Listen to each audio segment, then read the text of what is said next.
Thank you, Ben. So congrats on this movie, and how about a round of applause for David making this movie? He wrote this movie, you produced it, but you started with a blank page and you created this movie about something that makes you feel, that makes you think, that is incredibly relevant right now. I just want to start out by saying that's incredible that you did that, and you've done that many times over the years and made these very, very memorable movies that stay with us and have a personal resonance with us because you hit people emotionally and intellectually, and they're funny too, which is so rare that someone could do that. So congratulations on that. I want to just start out by asking you, why did you want to make this story? And when did it start? When did you begin working on this thing? Thank you for doing this. Thank you for what you said. Christian Bale and I wanted to invent a character about 6 or 7 years ago. We'd meet every week in a kind of New York diner in Santa Monica, which I know sounds like an oxymoron, but there is one. It's named Froman's. And I was poking around in history before the catastrophe stuff started happening in this country about 6 or 7 years ago. And so I was into reading about this period in history. And me and Christian were watching Ken Burns' jazz series, and we loved looking at big crowd scenes and saying, look at this couple, I never heard their story. Look at these two friends, I never heard their story. And we started reading and learning more, and I started to build a character. I always want to build outsiders, as you know. I want to build outsiders who still have something to live for. And we started to construct this doctor, who's based on a real doctor, who really was put into this regiment, because they needed somebody who they felt would not kill them. And I made him an aspirational person based on my own experience as being half Catholic, half Jewish, and entering certain worlds and realizing you're welcome, you're not welcome, you're half welcome, you're not welcome. That's what I was going with. And how did you discover that doctor, creating these characters? What's, I think, very interesting is that the characters have to exist outside of the story. And like you said, what you remember about Chinatown, what you love about the movie are those characters. But the story is so taught in Chinatown. It's the same thing here. It's a very well thought out story that the characters are a part of and are driving. But then outside of it, we want to just be with the characters.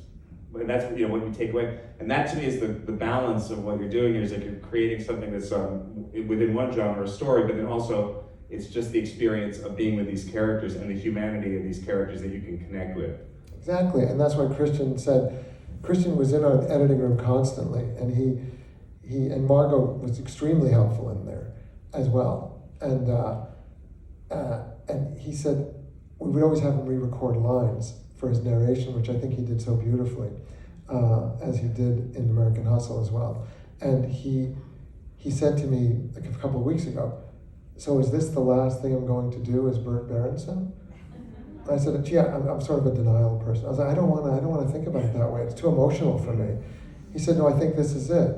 And I said, wow. And he said he loved Burt Berenson, and he loved having a relationship with Burt Berenson. And he goes to his laboratory and he finds his dialects. What does he do? Oh, they felt contemporary to me. Mm-hmm. And so we wanted this film to feel contemporary. So in some ways we're kind of making a 70s film, which always feels contemporary to me. Yeah, me too.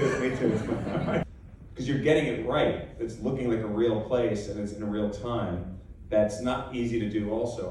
How much are you thinking about that when you're making the movie? Oh, very, very much so. Chivo is meticulous, yeah. as is Judy Becker, the designer, and J.R. Hawbaker, our costumer. Everybody's meticulous. And the visual effects, whatever it is. That's Alan Maris. Right. That's Alan Maris, who I believe has worked with Chivo before on The Revenant, okay. And possibly on Birdman. And Alan Maris is a wizard. And together, Chivo says, when you pick a location, it has to look like, wow, this feels like it's in this neighborhood. For example, the General's house, mm-hmm. when they go to approach the Wizard of Oz with Robert De Niro. And they get turned away, because you don't get in so fast. Because everybody's an outsider, even the insiders are outsiders. Rami Malek is wonderful in the movie. God bless him and Anya. You feel like you're entering a new world. Yeah. And he inhabits, and you wanted him to be lovable and charming and loyal to his sister, which he is, and the dynamic in the house. Well, that first scene is so great with him because he's so just likable and weird and kind of like approachable, and you just feel like he's kind of a little bit vulnerable, and and it just draws you into him as a character from when, like, to get to the point where they unveil the Hitler picture. We're not going to tell anybody. I'm meticulous about copying this man. You wear your tie inside here so it doesn't get caught up in your rifle or your equipment. And he was in retirement, but he was sort of in hiding. Everybody wanted to buy him, as many people wanted to purchase the credibility of any great general. Just your interest in the human body in this film, because I just watched Three Kings a couple nights ago again. I hadn't seen it in years. It's such a great movie, and the shots of the bullets going in and seeing actual lungs and all that. And I was thinking about that with the autopsy scene in this. There's something that you have like a fascination with, showing the reality of what the human physiology is in juxtaposition for a reason, I think. And maybe it's not even something you think about, but there's something going on there because it's very, very graphic. That autopsy scene. And what I love about the autopsy scene in the movie is that they're talking about, it's like they're over the dead body and they're talking about marriage. The idea of marriage should be based on fear. It's a double autopsy. It's an autopsy about his marriage and what love is. And someone very brilliant and young said that to me, an actress I was going to work with in this picture, and she had another schedule. She said to me, love is always about choice, not need. And she kind of blew my mind. And I said, tell me more about that, Obi-Wan Kenobi. Because there's many people, at least 50% of the population, if you look at the statistics, who are always trying to get it right. And they can't seem to get it right. What is it? And I find that very poignant, and I've seen a lot of it with my friends and in my own life, how do you get this right? How do you get love right? And so for him to be in that quest and to have his best friend, the glorious John David Washington, who brought his vulnerability and soulfulness to us. I had helped promote Black Klansmen, and I loved him in that, and I met him through that. And he started talking to us for about 2 years. And to have him looking out for you as a friend, saying, I'm worried about you. I think you're following the wrong thing. Following the wrong God home. And your friend says, what the hell does that mean? How could you tell somebody I'm corrupted or I'm following the wrong God home? You're insulting me. He says, no, I'm trying to help you. I think you're in something that you need to get out of. And I'd like you to meet Irma. And Zoe Saldana inhabits that. That was Christian's wish to cast her. And it was She's wonderful. She's so good in the film, too. She embodies this magic. And that's an example of a day where we went off our shot list. We always have a shot list, as I was just telling you backstage, when we filmed their kiss. And we knew it would be a magic moment. Another autopsy in a way, re-breaking her arm, which happened to me when I was a kid. It was not a love scene, but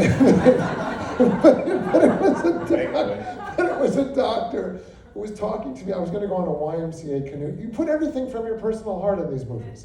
I do, Christian does, Margot does. Margot has 2 best friends that she was separated from when she was very young on a movie in Belgium, where some of this movie takes place, because they were having too much fun. And they would show up late every day. And one of them turned out to be her husband, and the other turned out to run her company. And so she said, I know this kind of Jules and Jim friendship very well. So she had a thing or two to teach me. And during the pandemic, she made a lot of that art, as well as with Judy Becker and the visual artist Linda Sterling in England. She was holed up during the pandemic, and her husband would walk into the room and say, what are you doing with this metal and the blood coming out of your eyes? And she was using these old cameras Chivo and I had given her to film herself during the pandemic. So the scene where they're going to kiss, so anyway, my doctor re-broke my hand. And he asked me a question. He said, what are you going to do this summer? I said, I have to take a swimming test to go on this canoe trip. He said, do you like swimming? And then I blacked out. And I was crying, which when you're like 12, you don't want to cry, Because he re-broke my hand with his hands, because my hand was setting the wrong way. So I said, this is a moment I want to give these characters. So he's going to re-break her arm. So the autopsy results got stolen. The red-faced man, Timothy Oliphant, who was willing to take a leap with me. I said, you suffer from excessive handsomeness syndrome? He said, let me do with me what you will. I said, can you show me a picture with bad teeth? He said, coming right up. And then he reminded me, I gave him a digital picture with bad teeth. And we gave him the skin and the blue eyes and everything. So we give everything from your personal life to the story. And that's how the good stuff